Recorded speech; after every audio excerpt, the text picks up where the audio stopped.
저는 올해로 결혼 5년 차로 이제 30대 중반에 접어드는 여자입니다. 남편은 저보다 2살이 많네요. 오는 8월에 아이가 태어나기로 예정되어 있습니다. 결혼 5년 차인데다가 저도 남편도 나이가 30대 중반으로 향하고 있는데 굳이 따지고 본다면 조금 늦은 감이 있기는 하지요. 우리 아이만큼은 부족함 없이 키우고 싶어서 조금 욕심내느라 늦어졌어요. 홀씨모 모시고 살던 남편도 그렇지만 저희 집도 사정이 넉넉한 편이 아니어서 시작이 조금 어려웠거든요. 맨땅에 헤딩까지는 아니지만 그래도 별거 없이 시작해서 여기까지 왔어요. 칭찬이나 박수갈채까지는 바라지 않았지만 시모나 신우를 보니 가족이 어떻게 이럴 수 있나 싶을 정도로 고달픈 사연들이 많았습니다. 결혼 시작할 때부터 지금까지 저나 남편을 어떻게 생각했길래 사람이 그럴 수 있나 싶어요. 지금에 와서는 남편도 저도 행복합니다. 남보다 더 멀게만 느껴지던 시가족들, 이제는 이렇게 떼어내버리고 말았으니 솔직한 심정으로 제 속이 다 후련합니다. 아니, 굳이 따지고 들자면 신우와 시모의 갑질은 결혼 전부터, 남편이 저를 알기 전부터 시작되었겠네요. 남편과는 연애 1년 반이라는 길고도 짧은 시기를 거쳐서 결혼까지 결정하게 되었어요. 저도 30을 바라보고 있던 상황이었고 연애하면서 둘이 너무나도 잘 맞았기에 결혼을 결심하는 게 그렇게 어려울 건 없었습니다. 남편은 조금 서두르는 느낌이 없지 않아 있었는데 남편이 결혼 전에 어렵게 꺼낸 이야기는 그야말로 충격적이고 많은 고민을 하게 만들었습니다. 31살의 나이로 군대 전역과 대학 졸업 동시에 취직을 하게 된 남편은 나이는 젊은 편이지만 경력 6년 차의 베테랑 사원이었어요. 졸업한 대학교에 비해서 취직도 괜찮은 곳에 했고 어느 정도 유명한 회사에서 일을 하고 있었거든요. 제 또래에 취직 준비해보던 사람이면 이름 한 번쯤은 들어봤을 법한 계열사도 여러 개 가지고 있는 규모가 있는 회사였습니다. 6년차 직장인답게 연봉도 꽤나 높은 편이었는데 정작 결혼 준비를 앞두고 남편이 모아놓은 돈이 썩 많은 편이 아니었어요. 액수는 4천만 원이 조금 넘는 정도였습니다. 그 당시 남편이 받고 있던 1년치 연봉보다 안 되는 액수가 남편이 모아놓은 돈의 전부였습니다. 솔직히 많이 충격적이었어요. 왜냐하면 저 또한 4년 차의 회사원이었고 회사도 연봉도 남편보다 제가 조금 떨어지는 편이긴 했는데 그런 저조차도 통장에 이미 6천만 원의 결혼 자금이 모여있던 상황이었거든요. 그렇다고 해서 연애하는 동안 제가 봐온 남편의 모습 중에서 과소비를 한다거나 소비에 있어서 절제를 못한다거나 비계획적인 지출을 한다거나 쓸데없는 데다가 돈 쓸 사람은 아니었거든요. 그래서 혹시 돈을 모으지 못한 부분에 대해 무슨 사정이 있는지 물어봤습니다. 남편은 솔직하게 말해줬어요. 아버지가 남편이 어릴 적 돌아가셨다는 사실은 연애하는 동안 이미 남편에게서부터 들어 알고 있던 이야기였는데 세세한 부분에 대해서는 따로 이야기해준 적은 없었거든요. 남편은 당시 홀씨모 모시고 살면서 위로 누나가 한 명 있는데 누나도 아직 결혼을 하지 않아서 셋이서 다 같이 살고 있었어요. 남편의 누나, 그러니까 신우 또한 직장인이기는 한데 그간 집에 들어가는 거의 모든 비용, 생활비라든지 공과금이라든지부터 시모와 신우 용돈까지 전부 다 남편이 벌어오는 월급에서 나가고 있었다는 충격적인 사실을 전해주더라고요. 사실상 남편이 집안의 가장 역할을 하고 있었던 것이었지요. 숨기지 않고 말해준 용기가 참 가상했어요. 하지만 그렇다고 해서 정직하고 말고를 떠나 솔직히 누가 결혼 전에 그런 소리 들으면 기뻐하겠나요? 어느 집이던 그 집의 기둥은 뽑아오는 게 아니라는 말이 괜히 있는 게 아니기에 저 또한 결혼 문제가 쉽게 결정할 수 없는 일이라고 생각하고 있었습니다. 남편은 어렵게 입을 열었어요. 자기도 이런 상황에서 벗어나고 싶다고요. 처음에는 당연히 집안의 유일한 남자로 가족들을 먹여 살리는 게 자기한테 주어진 일이라고 생각했다고 합니다. 원래는 2살 위였던 누나가 돈을 벌고 있었기에 혼자서 힘들던 누나를 도와주고 싶었다고 해요. 그런데 신우는 남편이 취직을 한 그날에 다니던 직장을 그만두고 남편이 벌어오는 돈으로 놀고 먹었다고 하더라고요. 신우도 재충전에 시간이 필요하다 생각했던 남편은 딱히 다른 말은 하지 않았고 혼자 가족들 벌어먹이느라 힘들었지만 2년 정도 후에 누나가 직장을 다시 구하면서 한숨 돌릴 수 있을 줄 알았다고 하네요. 그런데 신우는 자기가 버는 돈은 자기가 버는 돈이고 생활비며 여러 비용들을 계속 동생인 남편한테서 받았었다고 해요. 남편이 달리 불만을 가지고 살지는 않았는데 저에게 청혼을 했던 그해 초에 신우가 자기 명의로 아파트를 하나 사게 되면서 생각을 고쳐먹게 되었다고 합니다. 서울 변두리에 있는 오래된 아파트이긴 하지만 자기는 6년이란 긴 시간을 일하면서 취미라고 할 만한 것도 가지지 못하고 죽어라 일만 했는데도 통장에 남아있는 돈이 한 푼도 없었다고 하네요. 그때 남편은 이 생활을 청산하고 가족으로부터 독립을 해야겠다는 생각을 하게 되었다고 합니다. 현실에서부터 달아나기 위해 저랑 결혼을 결심한 건 절대 아니고 저랑 함께라면 그 어떤 힘든 일도 이겨낼 수 있을 것 같다며 저를 향한 마음은 진심이라고 전해왔어요. 그런 사정을 저한테 거짓으로 말하고 가족들 뒷바라지 하고 있던 사실 또한 저 모르게 다른 변명으로 둘러댈 수도 있었는데 모든 걸 사실대로 말해준 걸 보니 남편의 진심이 느껴졌어요. 더 이상 가족들의 기둥이자 지갑으로 살지 않겠다는 말에 확신이 느껴져서 결국 저도 결혼을 하기로 결정을 하게 되었네요. 이래저래 해서 결혼 비용을 최소화하는 식으로 해서 돈을 좀 아끼기로 했어요. 그래도 좋은 사람들을 만나서 여기저기서 도움받아가면서 비용을 많이 줄일 수 있었네요. 결혼식 비용을 아낀다고 상황이 여유로운 건 결코 아니었지요. 둘이 합쳐 1억으로 서울 어디에 집을 구하겠어요. 말씀드린 대로 저 또한 친정에서 어떠한 지원도 바라기 힘든 와중에 아무리 남편이 여태껏 가장 역할을 하며 집안의 기둥 역할을 했다고 한들 상황 뻔히 알고 있는데 시댁 쪽에서 돈을 좀 더 해올 수 없다는 것도 잘 알고 있었습니다. 한참 대출도 알아보고 이래저래 백방으로 조금이나마 아껴보려 발품 손품 팔아가며 알아보고 있는데 신우와 시모가 저희 좀 보자고 할 이야기가 있다고 해서 자리를 만들었어요. 약속 장소에서 시어머니가 너희들 집을 구하고 있는데 돈도 모자라고 여러모로 애로사항이 많다고 들었다고 먼저 말을 꺼내시더라고요.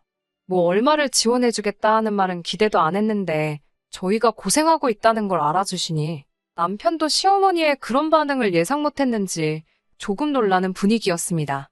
이윽고 신우가 입을 열더니 자기가 자가로 아파트가 있는 건 알지 하며 말을 꺼내더라고요. 남편한테는 신우가 자가로 집을 가지고 있는 게 영린 같은지라 조금 심기가 불편한 표정이었어요. 남편한테서 생활비며 뭐며 다 뜯어내서 산 거나 마찬가지인 집이잖아요. 신우가 이어서 말을 하기를 자기는 그 집이 위치도 그렇고 출퇴근하는데 거리도 그렇고 해서 그 집에는 세를 주고 있는 상황이라 말해주더군요. 그런데 이번에 세입자가 나가게 되면서 새로 세입자를 구해야 하는데 너네가 들어가 살 생각이 있느냐 묻더라고요. 남편 자존심도 생각해야겠지만 더할 나위 없이 좋은 이야기 듣던 중 반가운 소리였지요. 남편도 한 수 접고 누나가 그렇게만 하게 해주면 고맙지 하면서 조금 숙이고 들어가더군요. 신우는 앞뒤 다 잘라먹고 그러면 너네가 들어가 사는 걸로 하고 하면서 전세금 이야기를 꺼냈습니다. 저는 당연히 동생 일이고 그 아파트도 사실 동생 덕분에 자가로 구한 거나 마찬가지니 시세보다 더 싸게 해주겠다고 꺼낸 이야기인 줄 알았는데 그게 아니더군요. 오히려 시세보다 훨씬 더 높은 가격을 부르는 거예요. 한다는 말이 신혼부부 전세금 대출이 이자가 싸지 않냐면서 신우가 지금 알아보고 있는 아파트가 한 채 더 있는데 자기가 대출을 받으려면 이자가 비싸니 저희 보고 대출을 받아오라는 뜻이었어요. 남편이 어이없어 하면서 우리가 지금 한 푼이라도 더 아껴보자고 알아보고 있는 거지. 예산을 훌쩍 뛰어넘으면서까지 그 집에서 살 이유는 없는 것 같다고 딱 잘라서 거절을 했습니다. 신우가 약이 잔뜩 올라서 하는 말이 저희가 도와주기만 하면 자기가 아파트를 한 채를 더 할 수가 있는데 누나가 돈 벌자고 하는 이야기인데 동생인 너가 그렇게 나오면 어떡하냐면서 열을 내더라고요.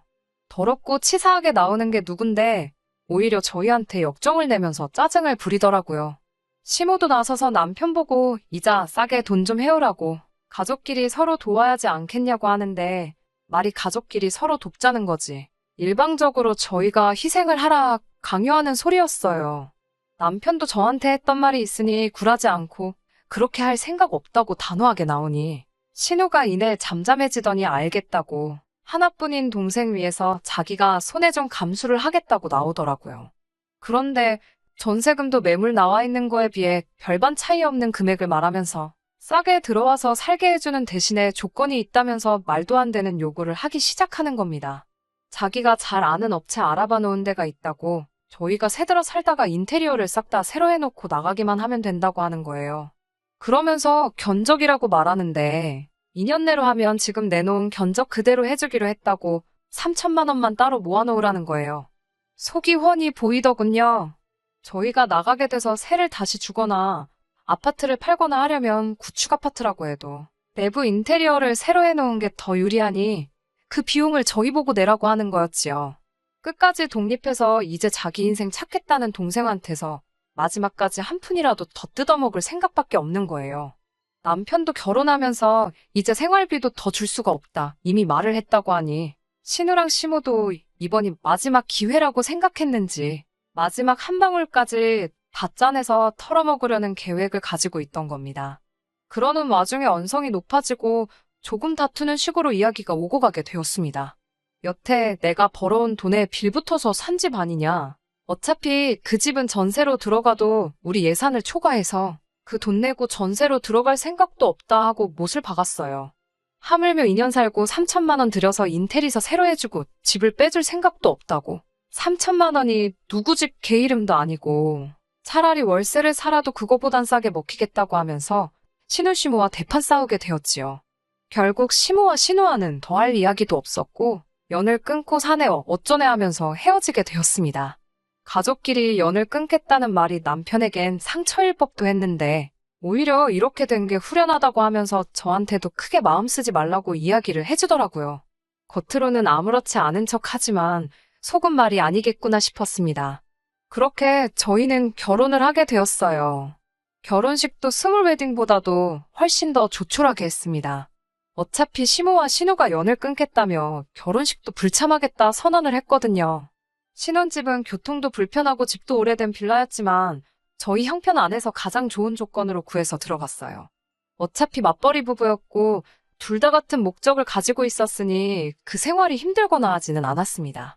자녀 계획은 조금 미뤄지게 되었지만 돈도 수월하게 모을 수 있었고요. 더 나은 삶을 위해서 힘든 것도 있고 열심히 노력했지요. 결혼 직후 3년은 정말 뭐 했는지 싶을 정도로 순식간에 지나갔던 것 같아요. 워낙 바쁘게 살았던지라 누구 만나고 할 시간도 없었지만 식가족하고는 만날 일이 전혀 없었지요. 아들 결혼식도 기분 나쁘다고 안 온 사람들하고 무슨 교류가 있었겠어요. 그런데요, 어떻게 제 연락처는 알아낸 건지 신우한테서 전화를 한 통 받게 되었습니다. 이미 남처럼 지낸 지가 3년인데 제가 뭐라 할 이야기는 아닌 것 같고 가족일이니 저보다는 남편하고 직접 통화하시라고 했어요. 남편도 신우가 먼저 연락을 해왔다는 게 의외로 보였고 그간 어찌 지냈냐, 그래도 가족인데 명절 때마다 보고 싶더라 하는 그런 이야기를 나눈 것 같았습니다.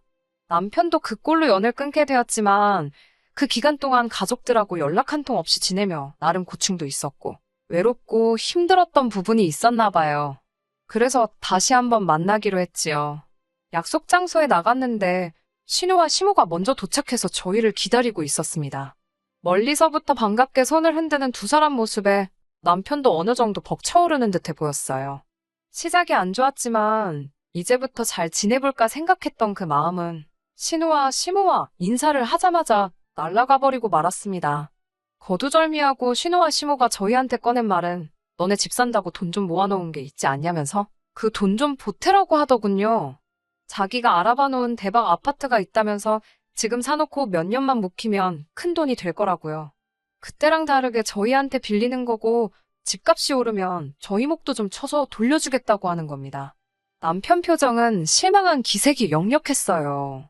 시간이 지나 앙금이 사라지고 오해가 풀렸다고 생각했는데 고작 한다는 말이 그때랑 다를 바 없는 이야기였으니 말이지요. 그때 저희가 자기 제안을 거절해서 그때 보고 있던 아파트를 놓쳤다면서 그 집이 지금 얼마인지 아냐며 손해가 막심했다고 하더라고요. 돈이 없어 못 산 걸 가지고 저희 때문에 손해를 봤다는 말부터 시작하니 무슨 기대를 하고 이 자리에 나왔나 싶었습니다.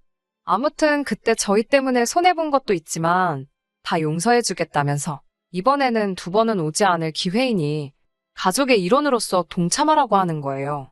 영끌을 하려는데 대출받을 곳도 없고 하니 연 끊고 지내던 저희들 돈이 필요해서 불러낸 주제에 뭐가 저리 뻔뻔한지 싶었습니다. 이런 이야기 하려고 부른 거면 그냥 여지껏 그랬던 것처럼 연 끊고 지내자고 하고 남편은 자리에서 일어났어요. 신우는 어떻게든 돈을 마련해야 했는지, 그러면 너네 어차피 집 사야 되지 않냐면서 자기는 돈이 필요하니 자기 명의 아파트라도 사가라고 하더라고요. 남편도 나름 지푸라기라도 짚고 싶은 심정이었을 것 같네요. 이러나 저러나 저희가 이제 집도 알아보고 싶었고, 신우가 돈이 필요해서 금매로 내놓는 집일 테니 조금 싸게라도 해주면 신우는 필요한 돈이 생기는 거고, 저희도 적당한 집을 구할 수 있는 거고, 가족 간의 불화도 해결되지 않겠나 하는 기대였나 봐요. 마지막이다 하는 심정으로 남편이 얼마에 해줄 건데 하고 물었는데, 역시나 우리 신우 그냥 넘어가는 법이 없었네요. 워낙 오래된 아파트고 위치도 위치인데다가 단지도 작아서 재개발 이야기가 10년도 전부터 있던 곳인데 아직도 재개발 소식이 없어서 서울 집값이 그렇게 오르던 와중에도 집값이 변동이 전혀 없는 아파트였어요. 그런데 신우가 그 아파트 가만 냅두기만 해도 10억까지 올라갈 아파트라고 하면서 3억짜리 아파트를 저희 보고 5억에 가져가라고 하더군요. 몇 년만 지나면 저희들 앉아서 5억을 버는 거라고 하면서요. 남편이 자기가 무슨 기대를 한 건가 싶은 표정을 지으면서 누나 지금 미쳤냐고 제정신이냐고 한마디 하더라고요. 세상 어느 멍청이가 3억에 매물이 몇 개나 있는 아파트를 5억을 주고 사가겠냐고 하면서 제발 정신 좀 차리고 내 돈 털어먹을 생각 좀 하지 말라고 일침을 날리는데 제 속이 다 후련하더라고요. 급전이 필요하면 시세보다 싸게 파는 게 당연한 거 아니냐고, 동생이라고 어떻게 한 푼 뜯어낼 생각하지 말고 엄마도 누나도 정신 차리고 사람답게 살라 말하고 자리에서 일어났습니다. 돌아가는 저희 뒤에다 대고 진짜 연을 끝내 어쩌네. 너 같은 놈은 가족도 아니네 하면서 소리를 지르는데 들은 척도 안 하고 집으로 돌아왔어요. 남편도 이제 더는 아쉬울 것도 없는지 세상 후련하다고 하면서 앞으로 우리 잘 될 생각만 하자고 가족들 정 때문에 잠깐 흔들린 모습 보여줘서 미안하다고 사과하며 다짐을 했습니다. 그리고 작년 늦가을에 남편과 제 명의로 드디어 아파트를 구하게 되었어요. 위치가 살짝 아쉽긴 하지만 거의 무일푼으로 시작해서 5년 만에 두 사람의 힘으로 이뤄낸 쾌거라고 생각해서 정말 기뻤네요. 저희가 전문 기술자는 아니지만 이리저리 알아봐서 내부도 직접 고치고 저희들 보금자리를 만들었네요. 격경사로 이사와 동시에 아이도 생기게 되었고요. 정말 너무 행복했지요. 그리고 새해가 밝고 얼마 지나지 않아서 또 그동안 연락 한 통 없이 지내던 시가족들한테서 연락이 왔어요. 우리가 한 번 속지 두 번은 속지 않는다고 저희 잘 지내는지 궁금해서 연락했다는 말에 시큰둥하게 대답했습니다. 또 말도 안 되는 이유로 우리한테 한 푼이라도 뜯어갈 생각이겠거니 했지요. 소식은 어디서 들었는지 집 샀다는 이야기 들었다며 축하를 해주면서 이제 명절인데 가족끼리 한번 뭉쳐야지 않겠냐고 하는 겁니다. 사뿐히 무시해주고 있었는데 설 당일날 우리 집은 어떻게 알고 찾아왔어요. 남편이 그나마 외삼촌 한 분하고는 연락을 하고 지냈는데 삼촌 통해서 수소문해서 찾아왔다고 하더라고요. 그런데 시무랑 신우가 몰골이 말이 아니었어요. 그동안은 집 보러 다닌다고 절대 후줄근하게 하고 다니던 사람들은 아니었는데 말입니다. 살도 좀 빠져 있었고요. 근처 마트에서 집들이 선물이랍시고 휴지도 사오고 했더라고요. 남편이 여기는 왜 왔냐고 날이 잔뜩 서 있는데 그 몰골을 보니 그냥 보내기도 그래서 들어오라고 했지요. 집을 둘러보더니 잘해놓고 산다고 보기 좋다고 하면서 웬일로 가족 같은 말을 건네주더라고요. 또 무슨 어이없는 투자 권유를 하며 우리 돈 빼먹을 생각을 하려나 했더니 이번엔 투자 권유가 아니었어요. 대뜸 자기들 좀 살려달라고 빌기 시작하대요. 이야기를 듣자 하니 2년 전에 저희한테 아파트 새로 하나 알아놨다고 돈 내놓으라고 했던 그 아파트 있잖아요. 신우명의 아파트는 팔아서 자본을 만들고 시어머니 집도 담보로 대출받고 여기저기서 있는 대로 연끌을 해가지고 기어이 그 집을 샀나 봐요. 그런데 이번에 부동산 대란이 오면서 그 집은 신우랑 시모가 그 당시에 연끌했을 때보다도 가격이 폭락을 했답니다. 그런데 이자는 이자대로 나가고 있고 두 사람 벌이로 도무지 그 이자조차 감당할 수 있는 수준이 아니라는 거예요. 신우도 시모도 그 이자 감당하겠다고 투자까지 뛰고 있는데도 택도 없다고 합니다. 집은 금매로 내놓긴 했는데 누가 사가는 사람도 없나 봐요. 그 집이 정리되는 대로 빚잔치하고 저희 돈도 다 갚을 테니까 팔릴 때까지 이자 내는 것 좀 도와달라고 거의 바짓가랑이라도 붙잡을 기세로 제발 좀 도와달라고 울부짖더라고요. 목소리 떵떵거리던 양반들이 저자세로 나오니까 솔직히 마음이 조금 그랬는데 남편이 그동안 쌓인 게 많았는지 일침을 놓더라고요. 누나나 엄마가 내가 가족들 도움 필요로 할 때 뭐 하나 도와준 적이 있느냐면서 어떻게든 나한테 한 푼이라도 더 가져갈 생각만 하던 사람들이 이제 와서 도와달라고 하면 자기가 도와주겠냐고요. 집들이 선물이라고 사온 휴지를 던지면서 이 휴지가 내가 첫 직장 취직하고 나서 처음으로 누나랑 엄마한테 뭐 하나 받아보는 거라고, 만약에 생각했던 대로 투자가 잘 돼서 떼돈을 벌었으면 지금 이 자리에 나를 찾아오기나 했겠냐 하면서요. 그때 내가 내 돈 투자해서 날려먹었으면 어떻게 할 생각이었냐고. 이렇게 된 거 다 자업자득이지 않냐며. 일 없으니 제발 가라고. 엄마나 누나나 제발 염치 좀 챙기고 살고 이제 진짜 두 번 다시 우리 앞에 나타나지 말라고 속 시원하게 한마디 하더라고요. 얼마 전에 연락이 왔어요. 어떻게 신우랑 시모는 그 아파트를 정리하기로 했나 보더라고요. 손해가 막심했지만 그래도 다행인 건 빚은 남지 않았나 봐요. 아직 시어머니 집이 있으니 두 사람 빚 없이 지낼 곳도 있고 사는데 지장은 없을 건가 봐요. 신우랑 시모가 눈물로 용서를 구하고 앞으로 두 번 다시 돈에 관련된 이야기는 하지 않겠다고 다짐을 하는데도 남편은 단호하게 그냥 거리 두고 지내자고 못을 박더라고요. 남편은 가족과 완전히 등지게 되었으니 마음 아픈 일이겠지만 이미 5년을 연을 끊고 살았는데 어느 정도 이겨낸 것 같아 보이더라고요. 사람 쉽게 변하지 않는다고 지금이야 마음고생이 끝났으니 저럴 수도 있는 거고 아직 완전 쫄딱 망한 게 아니니 또 무슨 건덕지만 생기면 안 좋은 일로 얽히게 생겼으니 그냥 이렇게 있어도 문제 없다고. 그냥 앞으로 우리 인생에만 집중하고 행복하게 살자고 하더라고요. 10년간 속에 삭혀만 두고 담아두고 있던 말을 했으니 남편 속이 얼마나 후련했을까 싶어요. 저도 제가 나서서 남편과 시어머니, 신우 사이를 이어주거나 하지는 않으려고요. 다른 사람도 아니고 자기 가족들 문제니 해결할 생각이 있으면 남편이 어련히 알아서 잘하겠지 믿음이 가네요. 남의 집 기둥은 뽑아오는 거 아니라고 해서 걱정했는데 괜한 걱정을 했던가 봐요. 저희는 새 보금자리에서 곧 태어날 아이와 함께 행복하게 살 계획입니다. 끝까지 들어주셔서 감사합니다. 오늘의 사연은 여기까지입니다. 구독과 좋아요, 알람 설정 부탁드리고 더 좋은 사연으로 다시 찾아뵙겠습니다. 감사합니다.